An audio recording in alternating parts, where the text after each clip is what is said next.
A teacher fighting breast cancer abducted from her apartment parking garage by an armed man. How this strange ride ended in the suspected thief asking for a hug. As I took out the money, I was like, that's supposed to go pay for my mammogram. Thank you very much. A man is arrested for spanking someone else's 2-year-old at a local grocery store, and the outrage is exploding all over social media. A Twitter war erupts among U.S. Olympians involving race and the opening ceremonies. Robbed in the dark. A Georgia Tech student walks us through the terrifying moments when he gets ripped off. What's now being done to catch these serial robbers? But first, breaking right now, the federal government will shut down at least for a few minutes. That's thanks to Republican Senator Rand Paul of Kentucky, who blocked GOP efforts to pass a stopgap budget bill before the midnight deadline. The Senate recessed until 12:01 a.m., but is expected to resume shortly after that. Tonight, many of you are expressing concern on our Facebook page after another person is robbed at gunpoint around Georgia Tech. This is just hours after Atlanta police say it's stepping up efforts to curb this crime spree. And tonight, Atlanta's police chief, Erica Shields, is taking full responsibility for these robberies and promising to get the situation under control. And quite frankly, we should never have reached this point. At APD, we could have done better. Take a look at this map showing a timeline of when the robberies happened and where. January 10th, Snyder Street, 7:15. 2 armed men wearing all black rob a woman in her car. January 23rd, Tumlin Street, 7:12. 2 men rob a man at gunpoint in his driveway. January 24th, 16th Street, 11:48. 2 men with a gun robbed 2 other men in a parking garage.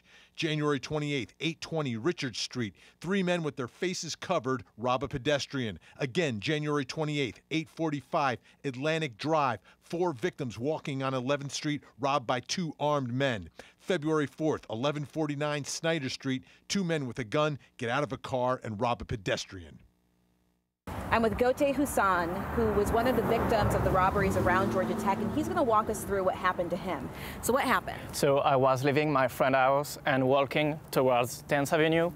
Then a car came from my back. I didn't see him at all. And they stopped right in front of me. Where were you when they stopped? I was just here. Right here? Yeah, and they stopped right in front of me. 2 people came from the back of the car, and one with a gun, and asked for my computer, for my bag, for my phone, for everything I had. What did they say to you exactly? They said, give me your bag, give me your bag. Faster, faster, faster. Where is this phone? Where are your phone? Where is your phone? And it was really frightening. Did you see what the men looked like? One of them has his face covered, and they both have a hood. I just saw that they were black people, but that's it. That's really no piercing, tattoo. Was really no identifying marks that you could see. Yeah, I was really focusing on the gun at that time. Have you walked on this street at night before? Yeah, it was like 3rd or 4th time that I've been walking this street. First time you were walking on this street? No, 3rd or 4th. Oh, the 3rd time. Yeah. Have you felt safe on the other times that you have? No, that's why I wanted to go on 10th Avenue, because this street is really, really dark at night. When you're on this street, walking around here, the 3 times that you have been, have you ever seen police? No, I've never seen any policeman or any police car in the street. Maybe not then, but now there is. Tonight, the block is hot with a robust police presence in the area. There's also thousands of mobile cameras, and Georgia Power is assessing the lighting issues. And Gautier is a foreign exchange student from France. This was just his first semester at Georgia Tech, and he says one of the toughest things about dealing with this whole ordeal was making that phone call to his parents to let them know what happened. But of course, they were just relieved that he's okay. Right now, Georgia Tech is urging students to download the Live Safe app, the Live Safe app, and take a look at what it looks like. This is it right here. This will allow students to connect with Georgia Tech police officers. It also allows friends and family to virtually follow people when they're on this app. But on campus, Georgia Tech has more than 200 emergency call booths, as well as a SkyCop mobile surveillance system. Vinny? And tonight, more bad news for Georgia Tech. A sexual assault lawsuit has been filed against Georgia Tech's head basketball coach, Josh Pastner. Now, in today's Me Too environment, when an allegation like that is made, it often means the accused will either have to quit their position or get fired. Well, let me tell you why that may not be the case here. Coach Pastner is being sued by his longtime friend Ronald Bell and Bell's girlfriend Jennifer Penley. They're the ones making allegations of sexual assault. But last month, Coach Pastner actually filed a lawsuit against them, alleging defamation and attempted extortion. The coach in his lawsuit denied the sexual assault allegations. So obviously Georgia Tech has been aware of all of this. So that's why today's lawsuit will likely not have the same impact as many of the other Me Too allegations we've been talking about the past several months. And Sunday, we showed you the story of a retired firefighter who saved a woman from a car that flipped over. That retired firefighter was arrested at the scene by a trooper who wanted him to move his car while he was saving this woman's life. I was outraged, and we saw your outrage on social media that this hero was now facing obstruction charges. Well, tonight, a huge development in the story brought to us by 11 Alive investigator Brendan Keefe. The Good Samaritans, the trooper, firefighter worked together to save a woman's life. That's what this scene should have been. And instead, the headline reads, one headline read, one goes to the hospital, one goes to jail. The vehicle has overturned a couple of times. There is entrapment. The doors will not open. The female is unconscious. We couldn't get the doors open. They're going to need life flags. Unresponsive, and they do not believe she's breathing. It's a possible fatality. The retired fire chief spent the next several hours in the Pike County Jail. What were you charged with? Obstruction of a law enforcement officer. You weren't rewarded with anything but a pair of handcuffs. I was rewarded by the hug from that lady when I went to visit her at the hospital and her 5-year-old daughter. That was a reward. He walked in, hiding behind a dozen of roses, and he just grabbed me and said, "You're okay, you're okay, you're okay." He saved my life. But I tell you, one reward he has is my friendship forever. So Brendan Keefe joins us now. What's the big development tonight? All charges dismissed. The district attorney sent this to me. No charges against Rick Rickerson. Which is great news, and I can't say I'm surprised. We had this incredible outpouring on social media across the globe. People were talking about this, all of them outraged like I was. Did that have any impact on the dismissal? The district attorney said it did. In his dismissal, he said he took a personal look at this case and reviewed it, even though it's been on its desk for 4 months, because of the social media response and because of phone calls and emails from viewers like you at home. And how's our hero, Rick Rickerson, tonight? He's doing well. He's obviously relieved to have the charges dismissed. He would like a full vindication, but he's glad this isn't going to trial. Great stuff. Great work, Brendan. Hey, we got another big one tomorrow night. Andy Perotti does his investigation. Take a look. I'm 11 Alive investigator Andy Perotti. Would you trust a doctor to perform surgeries on you if you knew 2 medical facilities revoked their hospital privileges in the past? That's what happened to this Atlanta plastic surgeon. Today, 3 women claim in lawsuits the doctor put them under the knife for surgeries they never needed.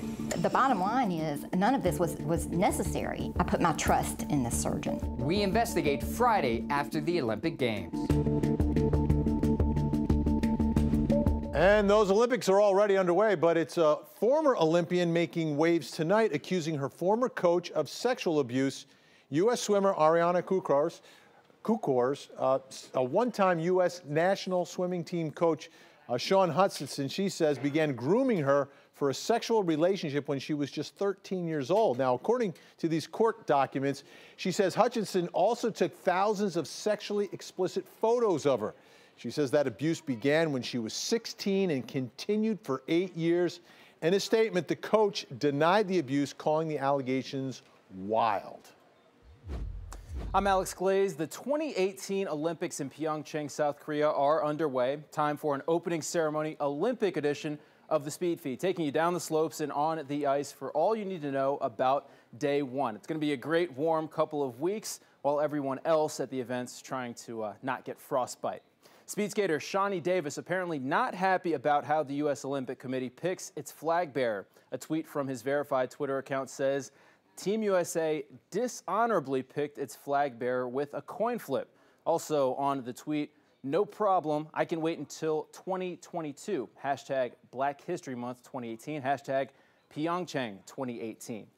A deleted tweet from USA teammate and women's luger Sarah Britcher said, "Wow, very happy a hashtag sore loser like this is not representing us tomorrow. Good luck in your events. Good thing character doesn't play a part in your results." Too much Twitter drama, and they're not any gold medals in the games for that. Ski jumping. All 4 American men advanced to the next round in the normal hill classification. Kevin Bickner leads the way. The Illinois native qualified in the top 25. He'll join in Saturday's final round by 3 of his star-spangled friends who all qualified in the top 50 today. The extreme cold of Pyeongchang is sharper than a figure skater's blade. Athletes and fans alike will be feeling it. Team USA had heated jackets and gloves that look like they came from Dumb and Dumber. It's reaching single digits Fahrenheit, and skiers are having to throw their skis away because the snow is cutting into the bottoms. Vinny.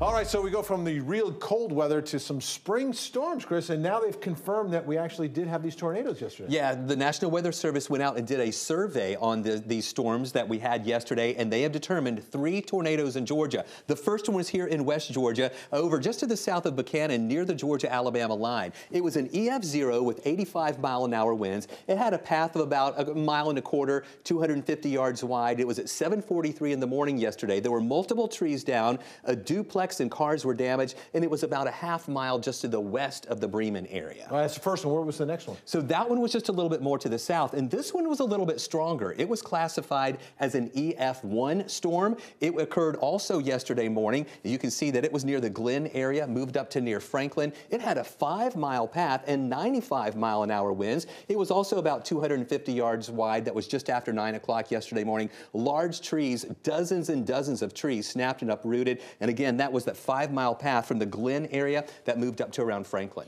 All right, how did they determine whether it's a tornado or it's just a really bad storm? So the National Weather Service goes out and they have a pretty specific areas that they have to look at. This is just a still picture. Now, this is just one snapshot of what we see here, but what the National Weather Service does is they go out and look at this, and when they see the damage, here you see these trees that are in this direction here, but as they were looking at this as a whole, they found other damage that where trees were lying this way, some debris was this way, some debris was that way. And see, and this signifies rotation within that storm, and that's how they determined how it was. Now, if they went out there and they saw all the trees just in this direction and all the damage in that direction, that would be an indicator of straight line winds. Another thing would be downburst winds. If you see trees in this direction on this side, and on this side, the trees are over here, that would indicate a downburst of wind coming like this, causing the damage to flare out in that direction. Makes sense, but why do we care?